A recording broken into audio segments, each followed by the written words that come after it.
Stage પર આપણા ચેતરભાઈ જેવી રીતે નરેન્દ્રભાઈ કીધું ફાયર બ્રાન્ડ, હું તો કહું એક લોક લાડીલા હિંમત વાળા, દેખો દેખો કોણ આયા આદિવાસી શેર આયા, દેખો દેખો કોણ આયા આદિવાસી શેર આયા. ખૂબ સરસ કરવાનું, આનું આ જે તંત્ર છે એને સુધારવાનું છે કે નહીં? તો એના માટે આપણે હવે આગળ શું કરવું? આપણે સત્તા બદલવાની છે. એવા સારા માણસોને લાવો, એવા નવા માણસોને લાવો, તમને જે ગમે એવા ઉમેદવારો તમે એમને ચૂંટીને લાવો કે વિધાનસભામાં તમારા માટે બોલે, અહીંયા મામલતદાર હોય કે તાલુકામાં તમારું કામ કરી આપે, અવ્યવસ્થા થાય છે એને સુધારો કરી આપે. અને બહેનો, તમને ગેસ સિલિન્ડરના નામે ઠગીને ગયા, ખબર કે નહીં? કે હું ગેસ આપીશ, ધુમાડાથી આંસુ નીકળે છે. હવે તો મને લાગે છે ગેસ મળતો નહીં, ભાવ વધી ગયા એટલે ગેસ ના આંસુ નીકળે છે, હે ને?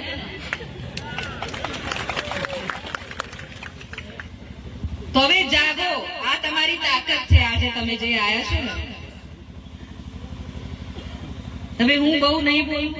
આપણે જેને સાંભળવા આયા છે આપણા લોક લાડીલા ધારાસભ્ય ચેતરભાઈ વસાવા, આપણી તાકાત છે, આપણી શક્તિ છે, અને એની લડતમાં આપણે બધા શામિલ થશું.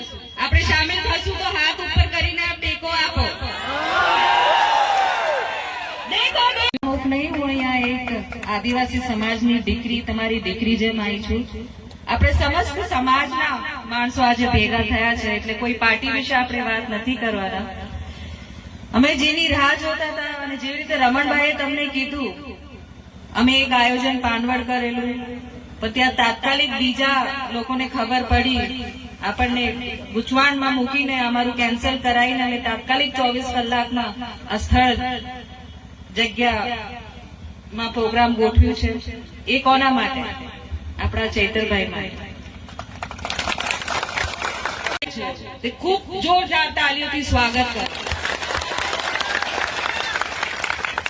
આજે બાંડી ફળ્યું, રૂમડિયા ફળ્યું નું નામ ગુંજશે કે અમારું પ્રોગ્રામ જે બંધ કરાવવા ફરતા હતા, આજે એ પણ મને લાગે છે એમના માણસોને અહીંયા મોકલ્યું હશે. કેટલી પબ્લિક છે જોઈએ.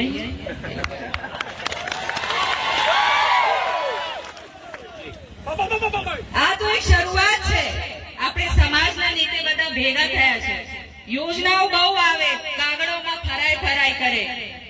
24 કલાક આપણે બસ કાગળ લઈને મામલતદાર જઈએ, તાલુકામાં જઈએ કે કોઈ કચેરીમાં જઈએ, આખો દિવસ ખેતરનું કામ